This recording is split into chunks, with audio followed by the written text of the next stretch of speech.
Hey everybody, Sean McInnes here along with Ted Price from Insomniac Games. We're checking out a little bit of new content from Sunset Overdrive. Ted, give us a little bit of context here. What's going on? So we're playing Night Defense, which is a part of Chaos Squad in the game. This is our multiplayer mode, and Night Defense is the culmination of Chaos Squad. In the game, players get together with 7 of their friends and begin playing through missions in the open world. These missions can be randomized, and as you're playing through them, you get to vote as a team on what you're going to do next. And each of these missions offer something different, whether it's combat, traversal challenges, even scavenger hunts in the game. But at the very end of your missions, you end up in Night Defense. And in Night Defense, you're defending vats of overcharge against marauding enemies. And you've got to work together to try to keep the OD from overrunning this area.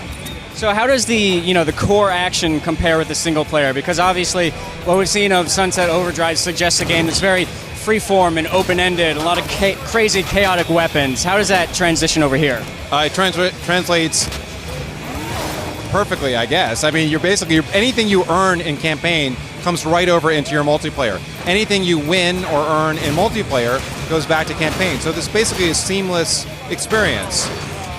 One of the great things about Chaos Squad, though, is at the end of Night Defense, if you're successful, you actually see a bunch of slot machine type spinners where you can earn new weapons, you can earn new vanity, you can earn new amps, which are the power-ups in our game, crafted power-ups, and you can earn cash, and a bunch of other things. Those you can also bring over into the campaign. How is this layered into the overall game? Is this something that's available from the beginning? Is it something that you kind of have to progress into once you come to grips with the rest of the game? There are photo booths throughout the single-player campaign that you can step into and begin a Chaos Squad mission or round.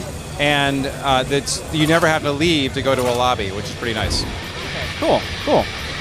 So let's narrate a little bit of how James is doing right now. Well, what James has just done is lay down a trap. So one of the aspects of Night Defense that's important is that you get access to traps that you have earned in the single-player campaign. You can use those traps to help delay the swarms of OD'd, overcharged delirium drinkers, from taking your overcharge. There are a whole variety of traps. There's one of our flame traps right there. James trunked on it, and it creates these giant gouts of flame which will shoot the OD'd up into the air. You probably saw earlier on one of our machete traps. This does what it looks like it does, slices enemies into bits. We've got spring traps. We've got a whole lot of other rocket traps. And that's one of my favorite right there. You saw this sort of pop-up Jack-in-the-Box rocket trap. Super effective. But James is also getting points whenever his traps take out enemies. At the same time, he and his buddies have to work together to try to hold off these OD'd who are making it through the barriers over here. Now, they're in their second round of this Night Defense, and what we're seeing here is the blowers. These are OD'd who shoot pus. They are OD'd who mutated around leaf blowers, and they're shooting this organically created pus from inside their bodies, and it's dangerous, of course. But now we've got more swarms of base OD coming in. One of the things about the OD'd is that they drink too much overcharge, they turn into poppers, who are even faster and a lot more dangerous in terms of the area of effect that they have when they blow up. So they're doing pretty well. They've got 10 seconds until this wave ends, and then the chaos really begins. Now, one thing that James is doing that's important is he's grinding. Throughout this game, you can grind, bounce, vault, somersault throughout this giant city. And one of the benefits of grinding and staying above the fray is that you're a little bit safer. Also gives you a much better vantage point on the enemies. But the weapons are designed to be used while moving quickly and using this hyper agility in the world. Okay, so now we have our final wave. We're probably going to start to see some Herkers. These are some of our larger, there's one right there, some of our larger enemies. If James leaves them alone, he will eventually break through the barriers and start to make a path for the smaller OD. What he can also do is put OD on his shoulders and throw them into the base over the barriers. Also, what James is doing is he's cycling through a wide variety of weapons in the game. He just had the TNT, which is one of my favorites. Now he's using the propane launcher, which is a propane tank attached to a gas canister fired at high velocity. And now he's got AK, which is probably our most standard weapon in the game. The rest of the weapons are all really, really different. But what makes even a standard weapon like the AK-40, AKFU not standard is that you can attach amps to them. Amps in this game are crafted power-ups and there are a lot of them. You can attach them to your weapons, to your hero as well. For example, he's got a health amp, which will activate whenever he slams the ground. But amps become active when you build up style. And if you notice in the top right-hand side of the screen, there is a style meter. He's at style level 1, and at this point, it's just his melee amps that are active. But as he starts going to style level 2, his weapon amps become active. Style level 3, he's going to be able to begin to trigger some epic amps. Okay, it looks like he's got a Herker in the base over here to the right. You better take him out because that Herker's going to break down that barrier, and all of a sudden, there's another channel into the overcharge.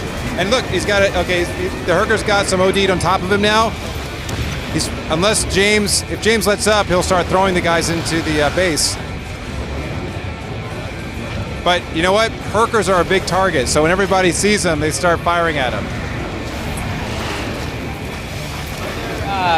In a scenario like this, are there any systems in place to actively encourage teamwork, or is it more just about that simple, pure reward of staying alive? Well, first of all, if somebody dies, you start to lose overcharge, and that's a big penalty for the team.